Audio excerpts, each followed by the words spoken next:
இந்த 4 பேர் என்ன சொல்லுவாங்க அப்படிங்கிற சொற்கள் இருக்கு பாருங்க. இந்த ஒரு கேள்வியை, இந்த ஒரு அறிவுரையை வாழ்க்கையில் கேட்காதவங்களே இருக்க முடியாது. நம்ம மண்டையில் ஒரு கருத்து இருக்குது, அந்த கருத்துக்கு எதிராக ஒருத்தர் செயல்படுறாங்கன்னு வச்சுக்குவோம். அது நமக்கு பிடிக்கல. சரி, நமக்கு பிடிக்கல, நமக்கு பிடிச்ச மாதிரி நம்ம இருந்துக்கலாம், அவங்களுக்கு பிடிச்ச மாதிரி அவங்க இருந்துக்கிட்டோம் அப்படின்னு நம்ம அவங்கள விடுவோமா? இல்லை, நீ இதை மாற்று, இப்படி இருக்காத அப்படின்னு சொல்கிறோம். இப்போ அவங்க இருக்கிறதுல உங்களுக்கு என்ன பிரச்சனை? ஒருத்தர் நேர் வகுடு எடுக்கிறாங்க, ஒருத்தர் கோண வகுடு எடுக்கிறாங்க, ஒருத்தர் பாப் வெட்டிக்கிறாங்க, ஒருத்தர் தோல் வரைக்கும் வச்சுக்கிறாங்க, ஒருத்தர் நீண்ட கூந்தலை வளர்த்துக்கிறாங்க. இதில் நீண்ட கூந்தலை வளர்க்குறவங்கள ஏங்க இவ்வளோ பெரிய கூந்தல் வளர்க்குறீங்க அப்படின்னு யாரும் கேட்குறது இல்லை. அதை கொஞ்சம் இவ்வளோ வெட்டினாங்க, இவ்வளோ வெட்டினாங்கன்னா ஊரே ஒரு என்கொயரி கமிஷன் போடுற அளவுக்கு ஏன் முடிய வெட்டிக்கிட்ட, ஏன் முடிய வெட்டிக்கிட்ட, ஏன் முடிய வெட்டிக்கிட்ட. இதுக்கு மாறுதல். ஒரு பையன் கொரோனா காலத்தில் சலூன் கடைக்கே போகலை.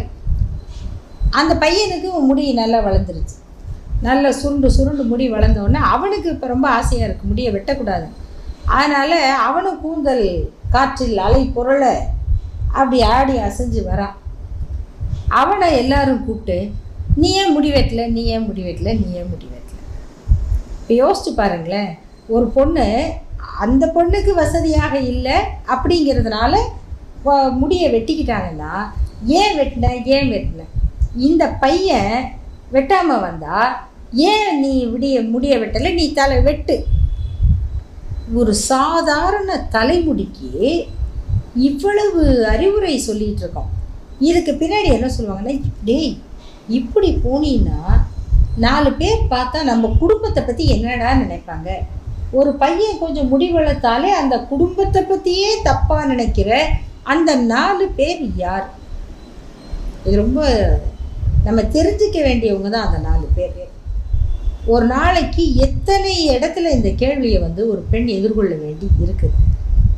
அப்போது இதை சொல்கிற பெற்றோரும் சரி, அவங்களுக்கு அவங்க குழந்தைங்க மேலே அன்பு இருக்குது, ஆசை இருக்குது, பாசம் இருக்குது. அவங்க சொல்லுவாங்க, நான் புரிஞ்சுக்கிறேம்மா, ஆனால் 4 பேர் என்ன சொல்லுவாங்க. அப்போது பெற்றோரையும் தாண்டி அந்த பெற்றோரை அச்சுறுத்துகிற அந்த 4 பேர், இப்படியான இந்த நம்ம கண்ணுக்கு தெரியாத ஒரு 4 பேர் தொடர்ச்சியாக நம்ம வாழ்க்கையை முடிவு செய்கிற இடத்துக்கு வர்றாங்க.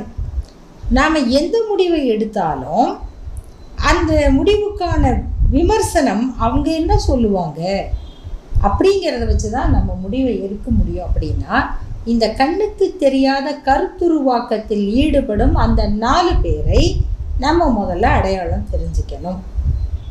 அந்த 4 பேர் யார்? அவங்க ரொம்ப பவர்ஃபுல், ரொம்ப பழைய ஆட்கள், ரொம்ப உறுதியாக உட்கார்ந்துருக்குறாங்க. ஆனால் நீங்கள் அவங்கள எதிர்க்க முடியாது அப்படின்னு சொல்லிட்டா அதுக்காக நாம் அதை அப்படியே ஏற்றுக்கணுமா? இல்லை, நீங்கள் எவ்வளவு பெரிய ஆளாக இருந்தாலும், எவ்வளவு பழைய ஆளாக இருந்தாலும், எவ்வளவு நாட்களாக நீங்கள் இந்த ஆதிக்கத்தில் உட்கார்ந்துருந்தாலும் உங்கள் கருத்து எங்களை அடிமைப்படுத்துது, எங்கள் முன்னேற்றத்தை தடுக்குது, ஆகையினால நாங்கள் அதை ஏற்றுக்க மாட்டோம் அப்படின்னு அவங்கள முகத்துக்கு எதிராக சொல்ல போகிறோம். இந்த கேள்விகளை பெண்கள் முதல்ல அவங்களுக்குள்ள கேட்டுக்கணும். அப்படி கேட்கும்போது ஒவ்வொருத்தராக இந்த 4 பேர் யார் அப்படின்னு கண்டுபிடிப்போம். அவங்கள பிடிச்சி கண்ணுக்கு தெரியாமையே இருந்து மிரட்டுறாங்க பாருங்கள், அவங்கள கொஞ்சம் முன்னாடி கொண்டு நிறுத்தி சில கேள்விகளை கேட்கணும். கேட்கும்போது எல்லாரும் மாட்டுவாங்க.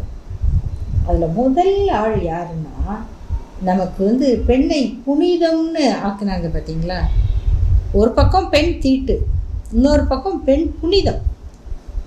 இந்த தீட்டுக்கும் புனிதத்துக்கும் இடையில் இந்த நமக்கு சீல் குத்துற வேலை செய்கிறாங்கல்ல, அந்த மதவாதிகளை நம்ம கொஞ்சம் பார்க்கணும்.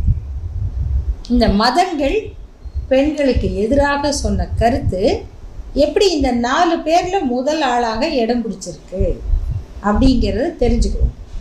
கேள்விகள் தொடர்ந்துக்கிட்டே தானே இருக்கும், யோசிங்க.